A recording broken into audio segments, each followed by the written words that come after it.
Hola, amigos. This is Judy Schachner, and I'm going to read my book, Skippyjon Jones, Cirque d'Olé. Skippyjon Jones was a real high-wire Henry, and that made his mama as worried as a worm in a wading pool. "Oh, my fleas," wailed Mama Junebug Jones. "Come down from that wire before you break all your bones."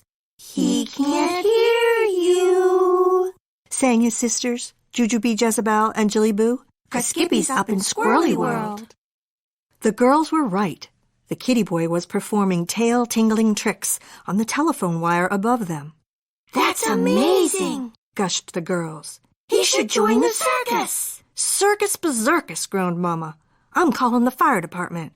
"Fire department?" repeated Jillyboo. "Skippy's not on fire. He's on wire."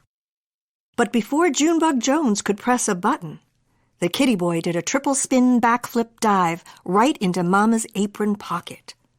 "That was really good for a Chihuahua," said Jujubee. "The word is Chihuahua," said Mama, frazzled. "And he is not that. Skippyjon Jones is a Siamese cat." Then she lugged her catch of the day back to his room for a time-out and a big talk. "What did you think you were doing up there? You and those squirrels on a wire in mid-air? What if you tripped and fell on your head? You'd have to spend months in a hospital bed." Then as Junebug Jones pawed at her hives, she let the truth slip about cats and 9 lives. "I wish we had 9, but we only have 1. So think about that, my Siamese son." Then she closed the door. The kitty boy was thinking all right about bouncing on his big boy bed. "Oh, I'm Skippyjon Jones, and I don't have 9 lives, so what's the big deal? Hey, did I just see flies?" Indeed he did, and he chased one over to his mirror, where he ate it. "Holy snackito!" exclaimed the kitty boy. "Love dem crunchies." Then he looked into the mirror, and using his very best Spanish accent, he said, "If I have but 1 life to live, muchacho, let me live it as a Chihuahua." In less time than it takes a flea to fly to Florida, Skippyjon put together a fine costume while he sang in a muy soft voice. "Oh, my name is Skippito Fresquito, and I'm one handsome daredevilito. I'm physically fit, every part, every bit, just right for a circus puchito." In the meantime, over in the sewing nook, Mama was attempting to have a sensible conversation with the girls. "Where's Jillyboo's tutu?" asked Mama. "The Chihuahua has the tutu," replied Jujubee. "Whatever for?" asked Mama. "Because Chihuahuas wear tutus," said Jezebel. "And cows wear moo-moos," added Jujubee. "And boo-boos wear Band-Aids," continued Jezebel. "And I need a nap," moaned Mama. But the Chihuahua wasn't thinking tutus, moo-moos, or boo-boos.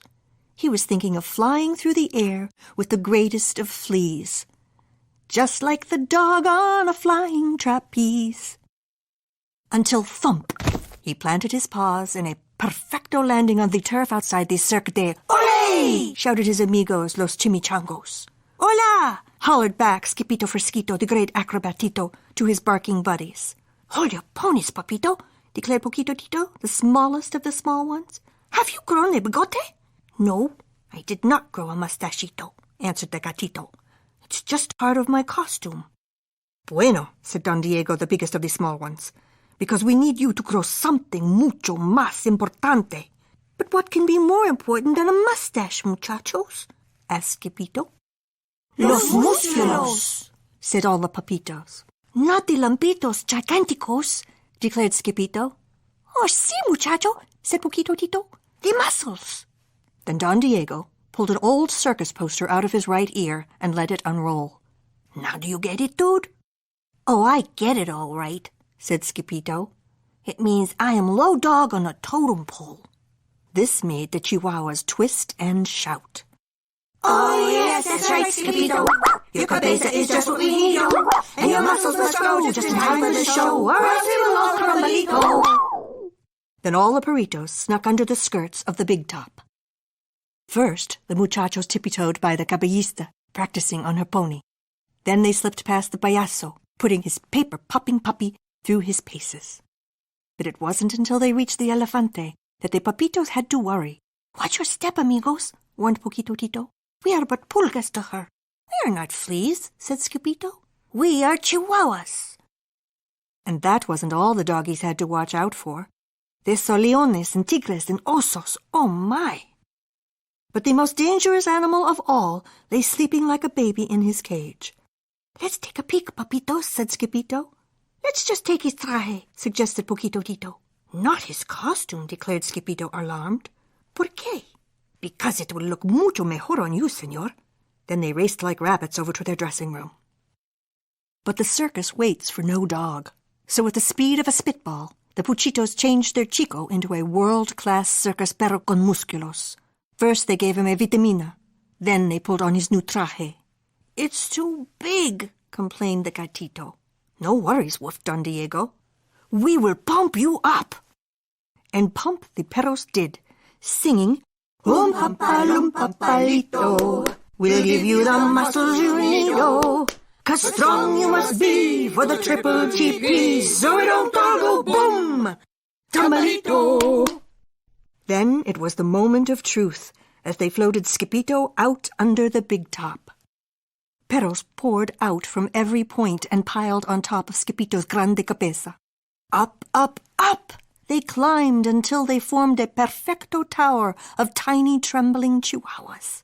And beneath the tower stood the power, tough and shaky as 5-day-old Jello. But just as the pups were about to make circus history, Putzi Stranglepoot, the strong dog, strutted out into the center ring and bit the behind of his very own traje. "Olé!" shouted the crowd. "Oh, no!" cried Skippito as the tiny trembling tower of power tumbled from his head. "Ta-da!" blasted La Banda, as Skippito flew up into the rafters like a punctured balloon. "Woohoo!" hooted the crowd as the gatito caught hold of El Trapicio. Then he flew through the air with the greatest of squeeze. The brave little cat on the flying trapeze. But just as he reached the highest point, Skippito let go and dazzled the audience again with a double twirly-squirly twist onto the tightrope. But the tightrope acted just like a slingshot, and thwop! It sent Skippito up, up, up to the tippity-top of the tent. Then shoop! Down, down, down he dove, cabeza first into the cotton candy kitten ball cannon, where Putzi Stranglepoot, the strong dog, was waiting to light the fuse. "Drum roll, por favor," ordered Don Diego. Then kaboom! El Skippito Fresquito, the great acrobatito, blasted out of the circus, out of his closet, and right out of his room. "Smack-a-doodle-doo!" shouted the kitty boy as he collided with his mama's head. "Wow!" exclaimed Jezebel. "Where did he come from?" "He came from the circus, silly," said Jillyboo. Later that night, after a piece of maple mouse pie, the kitty boy made up a rhyme just for his mama and delivered it with a most sincere bounce. "Oh, I'm Skippyjon Jones, but you're the bee's knees, 'cause your cooking is smoking." "Hey, did I just see fleas?" asked Mama, beginning to scratch. "Circus fleas," replied the kitty boy proudly. "Circus bersercus," muttered Mama. "Get your collars out, kittens. It's going to be an itchy night."